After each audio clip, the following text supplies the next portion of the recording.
சச்சின் வந்து சொல்லுவாரு, ராஜஸ்தான் என்ன கொடுத்தாலும் whatever they throw at us we are going to chase it down. High school Dravid last ஸ்கூல்ன்ற மாதிரி அந்த கேப் தூக்கி போட்டு பெவிலியனுக்குள்ள வந்து போனாரு நம்ம டிராவிட். கான்சியஸா ஆடுவாங்கன்னு பார்த்தா அதெல்லாம் கிடையாது, பொழக்கிறது தான். ஏன்னா டூ ஆர் டை மேட்ச், கேப்டனாவும் இருக்காரு, அதே சமயத்துல ஃபுல் ஃபெயிலியர், எல்லாமே failure, batting failure, bowling failure, ரொம்ப ஒரு டிப்பான ஒரு ஸ்டேஜ்ல இருக்காரு. ஷேன் வாட்சன் இதுக்கப்புறம் நீ கையில பால் எடுக்காதப்பா அப்படின்ற மாதிரி ராஜஸ்தான் ராயல்ஸோட ஃபேன்ஸ் வந்து வேண்ட மாதிரி தான் இருக்கும் அவரோட பவுலிங். டீம் வந்து பரிதாப நிலையில இருக்கும்போது பாப்பம்பட்டி அணி தலைவர் அவரே வந்து இறங்குறாரு. ரோஹித் சர்மா வந்து கிரீஸ்குள்ள வராரு.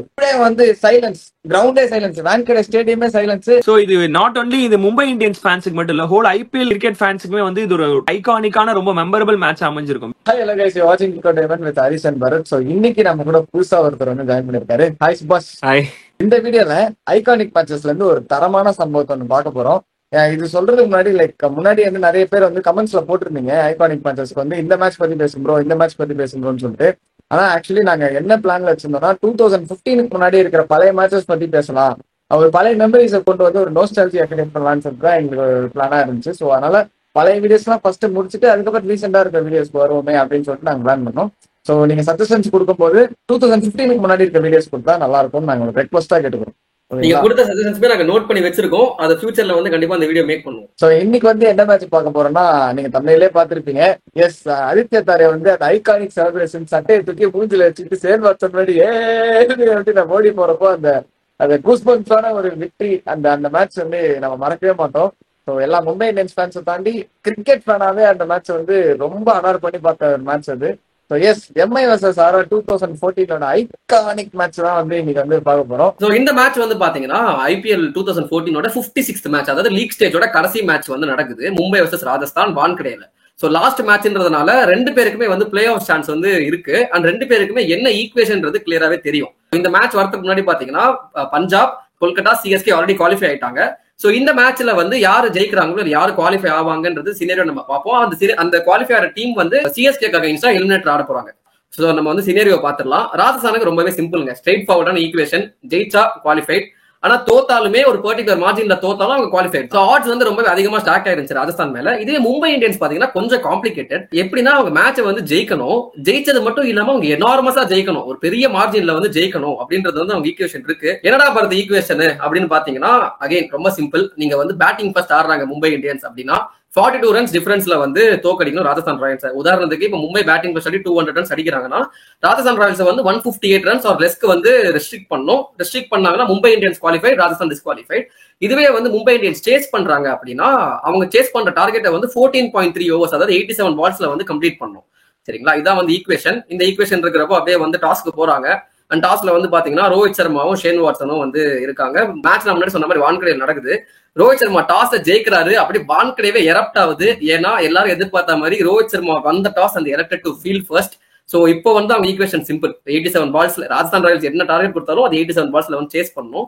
ரோஹித் சர்மாட்ட வந்து டாஸ் அப்ப ரவி சாஸ்திரி கேக்குறாரு, இந்த மாதிரி வாட்ஸ் யுவர் ஃபீலிங் டுடே அப்படின்னு. உடனே I am feeling good, good things going to ஹேப்பன்ற மாதிரி ஒரு விஷயம் அவர் சொல்றாரு ரோஹித் சர்மா டாஸ்ல. இது நல்லா நோட் பண்ணிக்கோங்க. ஐ am feeling positive about today அப்படின்ற மாதிரி சொல்றாரு. சொன்னதுக்கு அப்புறம் ஒரு சேஞ்ச் ஒன்று லிஸ்ட் பண்றாரு. மெர்ச்சன்ட் டி லாங்கா பதிலா கோரி ஆண்டர்சனை வந்து எடுத்துட்டு வரும். நல்லா நோட் பண்ணிக்கோங்க, ஒரு பவுலருக்கு பதிலா ஒரு பேட்டர் கோரி ஆண்டர்சனை வந்து எடுத்துட்டு வராங்க. அங்கேயே வந்து மும்பையோட இன்டென்ட் கிளியரா தெரியுது. ராஜஸ்தான் ராயல்ஸ் என்ன டார்கெட் கொடுத்தாலும் அங்க சேஸ் பண்ண போறோம் அப்படின்ற ஒரு இன்டென்ட்ல வராங்க. ராஜஸ்தான் ராயல்ஸ் ஷேன் வாட்சன் வந்து 3 சேஞ்ச் பண்றாங்க. அண்ட் சர்ப்ரைஸ் ஒன்று இருக்கு ராஜஸ்தான் ராயல்ஸ் ஓபனர்ஸ் பார்க்கும்போது. என்ன அப்படின்னா அங்க வந்து அவங்க ரொம்ப எக்ஸ்பெரிமெண்ட் பண்றாங்களோ, ஒரு கிரன்ச் சிச்சுவேஷன்ல ராஜஸ்தான் ராயல்ஸ் அங்க பண்ற ஒரு எக்ஸ்பெரிமெண்டேஷன் ஒன்று இருக்கு. என்ன அப்படின்னு பாத்தீங்கன்னா அத்தனை மேட்ச் வரைக்கும் நல்ல சக்சஸ்ஃபுல்லா இருந்த ராஜஸ்தான் ராயல்ஸோட ஓப்பனிங் பேர், அதாவது கருண் நாயர், அஜிங்கியா ரஹானே ரொம்ப சக்சஸ்ஃபுல்லா இருந்தாங்க. இன்ஃபேக்ட் அந்த மேட்சஸ் ஃபுல்லாவே அவங்க தான் ஆடி இருக்காங்க. ஆல் ஆஃப் அ சடன் பாத்தீங்கன்னா அவங்க 2 பேரும் வரல. உள்ள வந்தது யாருன்னு பாத்தீங்கன்னா வாட்சன் அண்ட் சஞ்சு சாம்சன். எல்லாருமே வந்து ஷாக்கா இருக்காங்க, என்னடா இவங்க 2 பேர் வராங்க அப்படின்ட்டு. ஸ்பெசிஃபிக்கா சொல்லணும்னா ஷேன் வாட்சனோட ஃபார்ம் அந்த சீசன்ல வந்து ரொம்பவே வந்து டவுன்ஃபால்ல தான் இருந்துச்சு. சரிங்களா, அவர் தான் கேப்டன். சோ அவர் எடுத்த டெசிஷன் என்னன்னு தெரியல. ஷேன் வாட்சன் ஓப்பனிங் வர சஞ்சு சாம்சனோட ரொம்பவே வந்து ஸ்டேட்டான ஒரு ஸ்டார்டிங்க, பயங்கரமான ஸ்டார்டிங் எதிர்பார்ப்பீங்க. ஒண்ணுமே இல்ல. ஷேன் வாட்சன் இன்ஃபேக்ட் மேடன் ஓவர்லாம் ஆடுறாரு, பும்ரா ஓவர்ல ரொம்பவே ஸ்லோவா ஸ்டார்ட் பண்றாங்க. ஒரு 5 ஓவர்ஸ்ல வந்து பாத்தீங்கன்னா 30 for 0 அப்படின்னு இருக்கு. அதுக்கு காரணமே சஞ்சு சாம்சன் தான். அவர் ஒரு பக்கத்துல அடிச்சிட்டு இருக்காரு, இன்னொரு பக்கத்துல வந்து வாட்சன் வந்து தடவிட்டு இருக்காரு. 6th ஓவர்ல வந்து ஹர்பஜன் சிங் வராரு. வந்த உடனே பாத்தீங்கன்னா ஷேன் வாட்சனோட விக்கெட் வந்து எடுக்கிறாரு. இது வந்து ஆக்சுவலி இந்த விக்கெட் எடுத்தது வந்து blessing in disguise for Rajasthan தான் சொல்லணும். ஏன்னா அவர் 18 பால்ல 8 ரன் அடிச்சிருந்தாருங்க ஷேன் வாட்சன். ஒரு மட்டமான ஒரு இன்னிங்ஸ் ஓப்பனா சொல்றேன். அந்த மாதிரி ஒரு இன்னிங்ஸ் ஓப்பனிங்ல ஒரு முக்கியமான ஒரு மேட்ச்ல வந்து ஒரு கேப்டனா இருந்துட்டு ஆடுறதுன்றது ஒரு மோசமான ஒரு விஷயம். ஆனா அந்த கேட்சை வந்து கேரன் போராட் பிடிச்சிட்டு ஒரு கிட்டார் செலிப்ரேஷன் ஒன்று பண்ணுவாரு. ஒரு ஹீரோ மாதிரி இருப்பாரு அந்த செலிப்ரேஷன். நம்ம ஹீரோவும் பண்ற அதே செலிப்ரேஷன் அப்கோர்ஸ் லைக் வந்து நல்லா இருக்கும் செலிப்ரேஷன் பாக்குறதுக்கு. 6 overs முடியும் போது 35 for 1 இருக்கு. இங்க வந்து கருண் நாயரும் சஞ்சு சாம்சனும் இப்ப வந்து இன்னிங்ஸை பில்ட் பண்றது மட்டும் இல்லாம ஆக்சலரேட்டும் பண்ணும். இட்ஸ் ஹை டைம், ஒரு இம்பார்ட்டன்ட் மேட்ச்ன்றப்போ ஆக்சலரேட்டும் பண்ணணும் இருக்கு. சரிங்களா? சோ இப்போ வந்து பிராட்காஸ்டர்ஸ்க்கு வந்து சச்சின் டெண்டுல்கர் வந்து பேட்டி ஒன்று கொடுத்துட்டு இருக்காரு. அவர்கிட்ட வந்து கேள்வி எல்லாம் கேட்கறாங்க. அவர் சொல்றாரு சஞ்சு சாம்சனை பத்தி நல்லா பிரைஸ் பண்ணி பேசுறாரு, is one for the future அப்படின்றாரு. பட் பேசிட்டு இருக்கும்போது அவர் ஒரு விஷயம் தெளிவா சொல்றாரு, என்ன டார்கெட் வந்து நீங்க ஹாப்பியா இருப்பீங்க அப்படின்னு கேள்வி கேட்கும்போது சச்சின் வந்து சொல்லுவாரு, எந்த டார்கெட் கொடுத்தாலும் நாங்க சேஸ் பண்ண போறோங்க, ஒரு ஃபிக்ஸ்டான ஒரு டார்கெட்லாம் இல்ல. ராஜஸ்தான் என்ன கொடுத்தாலும் whatever they throw at us we are going to chase it down. இதுதான் எக்ஸாக்ட் வேர்ட்ஸ். என்ன டார்கெட் வேணா கொடுக்கட்டும், நாங்க அதை சேஸ் பண்ணணும்ன்ற மென்டாலிட்டி நாங்க இருக்கோம் அப்படின்னு வந்து சொல்றோம். நல்லா நோட் பண்ணிக்கோங்க, இந்த மென்டாலிட்டி இருக்கு பாத்தீங்களா, இந்த mentality is one of the key reasons for this match. அது ஏன்னு உங்களுக்கு மேட்ச் போக போக தெரியும். ஆனா ராஜஸ்தான் ராயல்ஸ் வந்து பாத்தீங்கன்னா அவங்க ஒன்னும் ஆக்சலேட் பண்ற மாதிரி தான் தெரியலங்க. அவங்க ரொம்பவே செடேட்டா ஆடுறாங்க. இன்ஃபேக்ட் பவர் பிளே முடிஞ்சு 6 overs 35 for 1 சொன்னல, 10 overs முடியும் போதே ராஜஸ்தான் ராயல்ஸ் வந்து பாத்தீங்கன்னா 59 for 1 தான் இருக்காங்க. அவங்க வந்து ரொம்பவே ஸ்லோவா போறாங்க. ஒரு கிரன்ச் சிச்சுவேஷன்ல பிச் ஏதோ வந்து ஒரு 140 150 பிச் தான் போட்டுருக்கு. நல்லா எதிர்பார்த்துட்டு இருந்த அந்த சமயத்துல ஒரு ஷிஃப்ட் ஒன்னு வருது, சேஞ்ச் இன் மொமெண்டம் ஒன்னு வருது. சோ 10 overs 59 for 1 ஒரு ஸ்லோ ஸ்டார்ட்க்கு அப்புறம் இதுலயே நமக்கு தெரியும் ராஜஸ்தானோட ஒரு டிஃபென்சிவான அப்ரோச். சோ நெக்ஸ்ட் ஆக்சிலரேட் பண்ணும் அப்படின்னு பாத்துட்டு கரெக்டா கருண் நாயர் பிக் பண்ணி அடிக்கிறாரு. ஸ்ரேயஸ் கோப்பர் அவரோட ஸ்டேட் டீம்மேட் அந்த ஓவர்ல 18 ரன் அடிக்கிறாரு. நெக்ஸ்ட் ஓவர்லயுமே ஒரு நல்ல ஒரு ஸ்கோர் அடிக்கிறார், 11 ரன் அடிக்கிறார் பிரகேன் வச்சு. இந்த side 11th and 12th over Karun Nair பாத்துக்கிட்டாருன்னா 13th ஓவர் நான் அடிக்கிறேன் அப்படின்னு சொல்லிட்டு பொல்லாட அவர் பொழக்கிறார். சஞ்சு சாம்சன் பொலந்து ஒரு 50 அடிக்கிறார். 14th ஓவர்ல கருண் நாயரும் ஹர்பஜன் சிங் ஓவர் நல்ல அடிச்சு 14th ஓவர்ல கருண் நாயரும் 50 அடிக்கிறாரு. சோ 10 overs 59 for 1 ஒரு ஸ்கோர்ல இருந்து 4 ஓவர் 62 ரன் அடிச்சு 121 for 1 ஒரு டீசென்டான ஒரு ரன் ரேட்டுக்கு அவங்க டெம்போவை அப் பண்றாங்க. சோ ராஜஸ்தான் திரும்பி பேக் டு அவங்களும் ஒரு மொமெண்டமுக்கு வந்ததுக்கப்புறம் ரோஹித் சர்மாவும் கண்டிப்பா இப்போ 2 செட் பேட்ஸ்மேன் இருக்காங்க, கண்டிப்பா ஒரு பிரேக் த்ரூ கொடுக்கணும்னு சொன்னப்பதான் நம்ம பும்ரா வராரு, யங் பும்ரா. அந்த டைம்ல இந்த யங் பும்ரா வராரு. அவருமே என்னதான் நல்லா போகணும்னு நினைச்சாலுமே சஞ்சு சாம்சன் அசால்ட்டா ஒரு 2-3 ஷாட் அடிக்கிறாரு. பட் வந்த வேலையை கரெக்டா பண்ணி கருண் நாயரோட விக்கெட்டை தூக்கிட்டு போயிட்டாரு. சோ ஆல்ரெடி இது முன்னாடி போட்ட ஓவர்ல ஸ்ரேயஸ் கோபால் இப்படி அடி வாங்கியிருந்தா இந்த ஓவர் கண்டிப்பா ஒரு குரூஷியலான விக்கெட் சஞ்சு சாம்சன் விக்கெட்டை ஸ்ரேயஸ் கோபால் எடுத்து தராரு. சோ இப்போ 2 set batsmens back to back wicket கொடுத்ததுக்கு அப்புறம் பேக் டு மும்பை கேமுக்கு வராங்க. உள்ள மொமெண்டம் அவங்களுக்கு ஷிஃப்ட் ஆகுது. 2 new batsmens James Faulkner, Brad Hodge இருக்காங்க. அவங்க என்னதான் இனிஷியலா ஃபியூ பால்ஸ் எடுத்துக்கிட்டாலுமே 2 பேருமே ஒரு குயிக் ஃபயர் 20 ரன்ஸ் அடிச்சு ஒரு ரெஸ்பெக்டபிளான ஒரு டோட்டல் 189 for 4 ஒரு டோட்டலுக்கு வராங்க. என்னதான் இது 20 ஓவர்ஸ்ல சேஸ் பண்ணுமாவே கஷ்டமா இருந்தாலும் 14.3 ஓவர்ஸ்ல சேஸ் பண்ணுன்றப்போ ட்ரெமெண்டஸ் பிரஷர் வந்து ஃபர்ஸ்ட் இன்னிங்ஸ் முடியும் போது மும்பை இந்தியன்ஸ் சைட்ல போயிடுது. சோ செகண்ட் இன்னிங்ஸ் ஸ்டார்ட் ஆகுது. இந்த டோர்னமெண்ட் ஃபுல்லாவே நல்ல பெர்ஃபார்மன்சஸ் பண்ண லெண்டல் சிமன்ஸ் இந்த இம்பார்ட்டன்டான மேட்ச்ல அவரால் ஒரு குயிக் ஸ்டார்ட் கொடுக்க முடியல.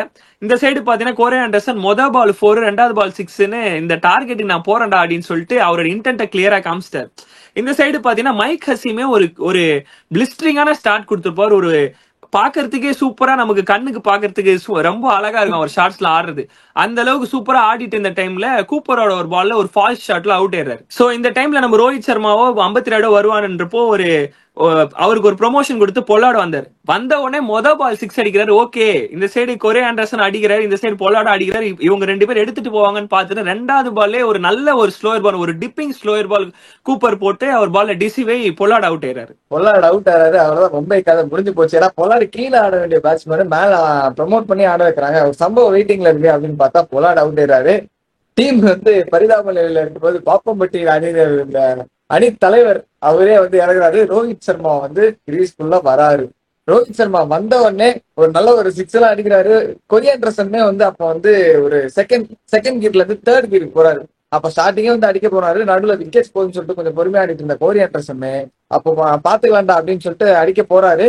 நல்லா 2 பேரும் ஆடிக்கிட்டு இருக்காங்க. கொரி ஆண்டர்சன் வந்து ஒரு 46ல இருக்காரு. அந்த டைம்ல பாத்தீங்கன்னா ரோஹித் சர்மா வந்து ஒரு 18 ரன்னுக்கு அவர் விக்கெட்டை வந்து கொடுத்துறாரு. சோ இதுக்கப்புறம் பாத்தீங்கன்னா அம்பட்டி ராய்டு வந்து கிரீஸ்குள்ள வராரு. அம்பட்டி ராய்டு வந்து நான் ஸ்ட்ரைக்ல இருக்காரு. கொரி ஆண்டர்சன் வந்து 46ல இருக்காரு. அவர் வந்து ஒரு 4 அடிச்சு அவர் ஆஃப் செஞ்சுரி அடிச்சு முடிச்சிடலாம் அப்படின்னு சொல்லிட்டு ஒரு பால் நல்ல ஷாட் ஒன்று அடிக்கிறாரு. பால் ஃபீல்டர் கிட்ட போச்சு. ஆனா நம்ம அம்பட்டி ராய்டு அந்த சைட்ல சும்மா இல்லாம என்னோட விக்கெட் அவரே தியாகம் பண்ற மாதிரி தவால் குல்கர்னி கிட்ட பால் போயிடுச்சு. ஆல்மோஸ்ட் அவர் கையில இருந்து அடிக்க வேண்டியதுதான் பாக்கி. அவர் கையில அடிக்கிறத மிஸ் பண்ணி தருணம் தப்பினால் மரணம்ன்ற மாதிரி நுனி அளவுல வந்து 52 விக்கெட் வந்து அந்த டைம்ல வந்து மிஸ் பண்ணிருப்பாங்க. ஸோ அந்த 52 விக்கெட் எவ்வளவு காஸ்ட்லியா இருக்கும்னு சொல்லிட்டு நம்ம மேட்ச் முடியும் போதே தெரியும். ஆக்சுவலி அந்த டைம்ல ஒரு விஷயம் கமெண்டேட்டர்ஸ் எல்லாம் என்ன தெரியுமா சொல்லுவாங்க, அம்பட்டி ராயுடோட அந்த சீசனோட ஸ்ட்ரைக் ரேட் வந்து 120 தான் இருந்திருக்கும். சரியா? சோ அவங்க வந்து ஒரு பெரிய இது வந்து இட்ஸ் குட் திங் ஃபார் ராஜஸ்தான்ற மாதிரி தான் அவங்க வந்து சொல்லியிருந்திருப்பாங்க. ஆனா அது வந்து அம்பட்டி ராயுடு இருங்கபாய் மூமெண்ட் அப்படின்ற மாதிரி அம்பட்டி ராயுடு ஷோ ஒன்று இருக்குன்னு சொல்ற மாதிரி அடுத்த பாலே பாத்தீங்கன்னா கோரி ஆண்டர்சன் வந்து ஒரு 6 அடிச்சு அவர் 50 வந்து ஸ்டைலா 25 பால்ல 52 ரன்ஸ் வந்து கம்ப்ளீட் பண்ணுவாரு. இந்த சைட்ல பாத்தீங்கன்னா அம்பட்டி ராயுடு ஸ்ட்ரைக் வந்துட்டு அவருமே வந்து 4 அடிக்கிறது என்ன அப்புறம் 6 அடிக்கிறது என்னன்னு சொல்லிட்டு ஒரு நல்ல ஒரு பிளிஸ்டரிங் ஸ்டார்ட் ஒன்று கொடுப்பாரு. ஸோ 2 பேருமே நல்லா அடிச்சுக்கிட்டு இருப்பாங்க. என்னதான் இவங்க அடி அடிச்சுக்கிட்டு இருந்தாங்கன்னா 27 பால் 70 ரன் அந்த மாதிரி ஒரு இமாலய டார்கெட்ல வந்து நிற்கும். ஸோ அடிச்சுக்கிட்டே இருக்கணும். இன்னொரு பக்கம் பாத்தீங்கன்னா விக்கெட்டுமே போயிடுச்சு, 4 விக்கெட் போயிடுச்சு.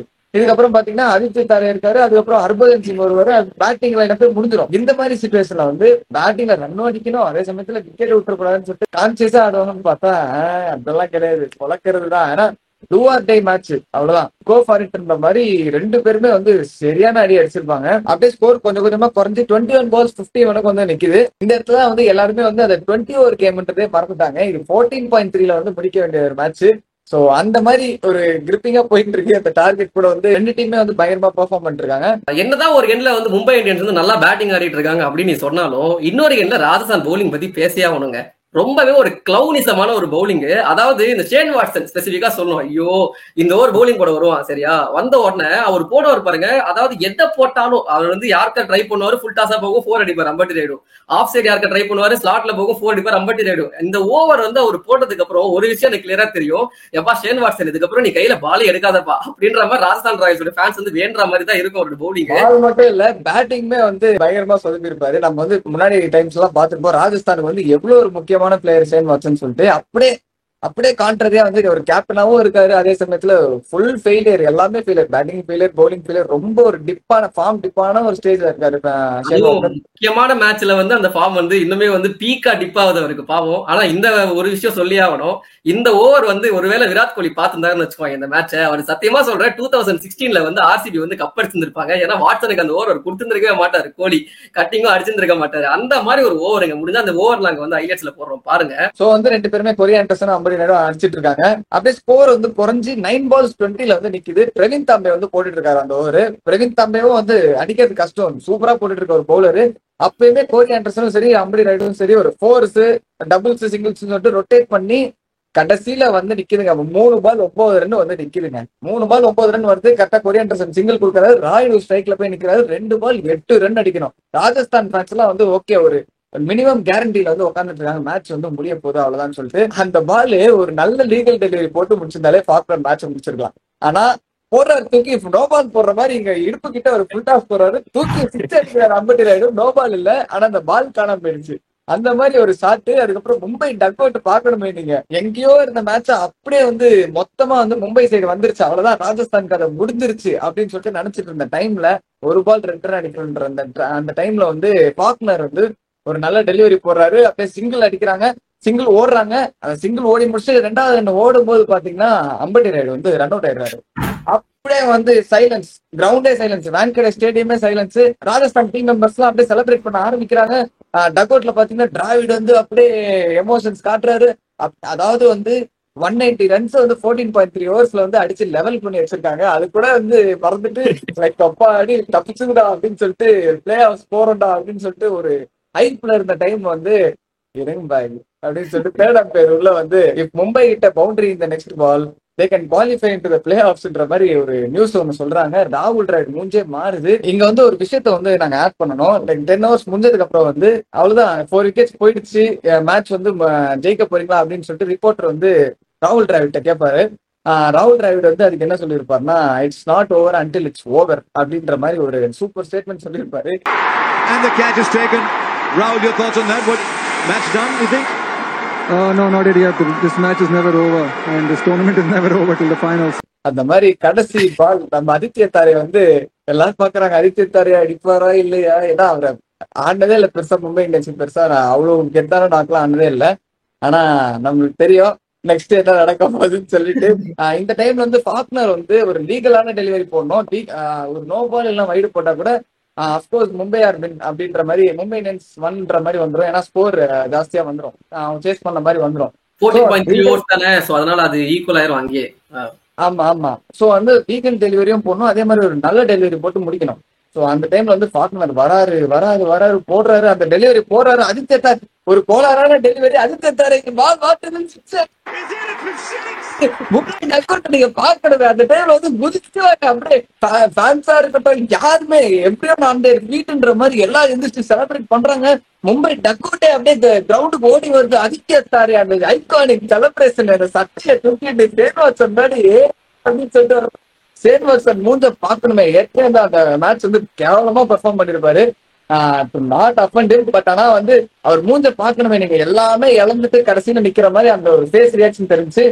ராகுல் டிராவிட் இந்த ஸ்டேட்மெண்ட் சொன்னாரு, it's not over until it's ஓவர்ன்ற மாதிரி. ராகுல் டிராவிட் சொன்ன ராகுல் டிராவிடே வந்து ஹை ஸ்கூல் டிராவிட் லாஸ்ட் ஸ்கூல்ன்ற மாதிரி அந்த கேப் தூக்கி போட்டு பெவிலியனுக்குள்ள வந்து போனாரு நம்ம டிராவிட். அதுக்கப்புறம் எஸ் அந்த நியூஸ் வருது, Mumbai Indians are qualified for play ஆஃப்ஸ்ன்ற நியூஸ் வருது. ஸோ வந்து இந்த மேட்ச் முடியுது. இதுல வந்து நம்ம பார்த்தது வந்து ரெண்டு டீமோட அப்ரோச் தான். ஒரு சைடு வந்து ராஜஸ்தான் ராயல்ஸோட அப்ரோச் நீங்க பாத்தீங்கன்னாலே ஸ்டார்டிங்ல இருந்து நமக்கு தெரியும். அவங்களோட பேட்டிங் அப்ரோச்சா இருக்கட்டும், லைக் கடைசி அந்த என்னதான் நான் ஒரு ஓவர் கான்பிடென்டா இருந்த மாதிரி இருந்துச்சு. ஏன்னா அந்த டைம்ல வந்து அவுட் ஆஃப் ஃபார்ம்ல இருந்து ஷேன் வாட்சனுக்கு ஃபார்ம் கொண்டு வரணும் அப்படின்ற மாதிரி ஒரு ஓப்பனிங் சான்ஸ் கொடுத்ததா இருக்கட்டும், அது இம்பார்ட்டன்ட் ஒரு குரூஷியலான மேட்ச்ன்றத அந்த கன்சிடரேஷனே இல்லாம அப்படி விளையாடுனதா இருக்கட்டும். அதுக்கப்புறம் வந்து அந்த கடைசியில பவுலிங் அப்ரோச் இருக்கட்டும், பவுலிங் அப்ரோச் வந்து லைக் என்ன அப்ரோச்ல போட்டாங்கன்னே தெரியல. அந்த ஜெயிக்கும் போது கூட அந்த லெவல் பண்ண போது கூட வந்து அந்த செலிப்ரேஷன் எல்லாம் பாத்தீங்கன்னா அப்பாடான்றது மாதிரி தான் இருந்தாங்க. ஒரு இந்த மேட்ச் ஃபுல்லாவே வந்து ராஜஸ்தான் கிட்ட வந்து ஒரு அந்த அட்டாக்கிங் அப்ரோச்சே இல்ல, ரொம்ப ஒரு டிஃபென்சிவ் அப்ரோச்சா இருந்தாங்க. லைக் வந்து தேர் ஆல்ரெடி இன்டு பிளே ஆஃப்ஸ்ன்ற மாதிரி அந்த மைண்ட்லயே இருந்தாங்க. நீ வந்து ராஜஸ்தான் பத்தி பேசுறல, மும்பை இந்தியன்ஸ் பார்த்தோம்னா அப்படியே ஸ்ட்ராக் கான்ட்ராஸ்ட்ன்ற மாதிரி டாஸ் டைம்ல இருந்தே வந்து பார்த்தோம்னா ஒரு பாசிட்டிவ் அப்ரோச்ல வந்து ரோஹித் சர்மா இருந்திருப்பாரு. ரோஹித் சர்மா என்ன சொல்லுவாரு, டாஸ்ல நம்ம முன்னாடி பார்த்த மாதிரி I am feeling positive about this மேட்ச்னு சொல்லியிருப்பாரா. அந்த சேஞ்ச் பாரு, அவர் வந்து கொரி ஆண்டர்சன் எடுத்துட்டு வராங்க. ஒரு பேட்டிங் நான் வந்து என்ன டார்கெட் இருந்தாலும் சேஸ் பண்றேன்ற ஒரு மென்டாலிட்டி அங்கேயே தெரிஞ்சது. அது மட்டும் இல்லாம சச்சின் டெண்டுல்கருமே நம்ம முன்னாடி பார்த்தோம்ல, அவருமே சொல்லியிருப்பாரு என்ன டார்கெட் வந்து நாங்க சேஸ் பண்ண போறோம், we are not fixed in a certain amount of target அப்படின்னு சொல்லியிருப்பாரு. இதுல இருந்து என்ன தெரியுது அப்படின்னா, ஒரு எண்ட்ல வந்து பாத்தீங்கன்னா ராஜஸ்தான் ராயல்ஸ் வந்து எப்பா இந்த மேட்சை நம்ம வந்து 14.3 ஓவர்ஸ்க்குள்ள டிஃபெண்ட் பண்ணா போதும் அப்படின்ற ஒரு இன்டென்ஷன்ல தான் வந்து ராஜஸ்தான் ராயல்ஸ் இருந்திருக்காங்க. வேற மும்பை இந்தியன்ஸ் வந்து பாத்தீங்க அப்படின்னா சுபாஷ் சொன்ன மாதிரி ஒரு கோயிங் ஃபார் த கில், பொலாட வந்து ப்ரொமோட் பண்ணதா இருக்கட்டும், எல்லாமே ஒவ்வொரு இன்சிடென்ட்டுமே வந்து இந்த மேட்சை வந்து செதுக்கி இருக்கு. கொரி ஆண்டர்சன் வந்து ஒரு கேம்பிளா யூஸ் பண்ணிருப்பாங்க. அந்த மேட்ச் தான் வந்து கூட்டு வந்திருப்பாங்க, உடனே 1-1ல இறக்கி விட்டுருப்பாங்க. அவங்க அப்ரோச் எப்படி இருந்துச்சுன்னா லைக் கொரி ஆண்டர்சன் வந்து எவ்வளவு அடிச்சாலுமே அது வந்து ப்ராஃபிட் ஃபார் த பேங்க்ன்ற மாதிரி தான். கரெக்ட், அந்த மாதிரி இருந்த அந்த அப்ரோச் தான் வந்து மும்பை இந்தியன்ஸ் ஜெயிச்சதுக்கு வந்து ஒரு காரணம் மாதிரி எனக்கு தோணுது. அண்ட் இப்போ சொல்லலாம் 2025ல உட்காந்துட்டு 14.3 ஓவர்ஸ்ல சேஸ் பண்றதுல ஒரு விஷயமாடா அப்படின்ட்டு. ஆனா அந்த டைம்ல அதான் வந்து ரெக்கார்ட் சேஸ். இந்த டைம்லயுமே வந்து அந்த மாதிரி ஒரு ஸ்கோர் அடிக்கிறதுலாம் வந்து ரொம்ப கஷ்டம். அந்த பிரஷர்ல வந்து அதுவும் பிளே ஆஃப்ஸ்க்கு குவாலிஃபை ஆகிற மேட்ச்ல 14.3 190 ரன்ஸ்னால இந்த டைம்லயுமே அது கஷ்டமான ஒரு ஸ்கோர்.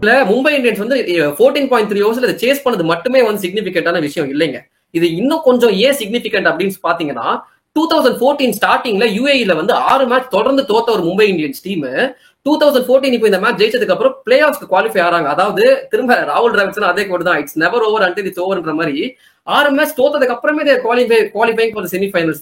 ராகுல் டிராவிட் சும்மா இழுக்காதீங்க ப்ரோ, ஒரு அளவுக்கு தான் ப்ரோ.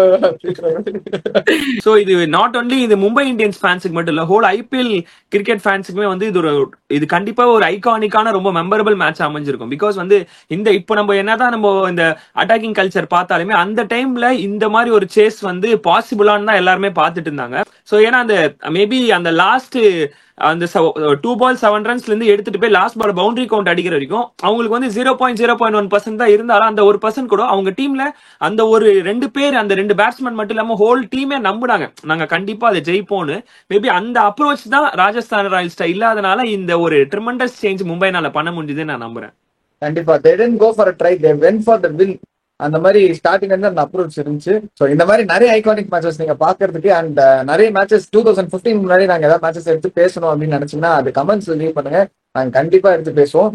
அண்ட் இது மாதிரி நிறைய இன்ட்ரெஸ்டிங் வீடியோஸ் பாக்குறதுக்கு அண்ட் இன்ட்ரெஸ்டிங் டாபிக்ஸ் பத்தி நாங்க எடுத்து பேசுறதுக்கு கிரிக்கெட் டைம் ஒரு சப்ஸ்கிரைப் ஒன்று போட்டு விட்டுருங்க. ஏன்னா சின்ன பசங்க நாங்க, எங்களை சப்ஸ்கிரைப் பண்ணுங்க.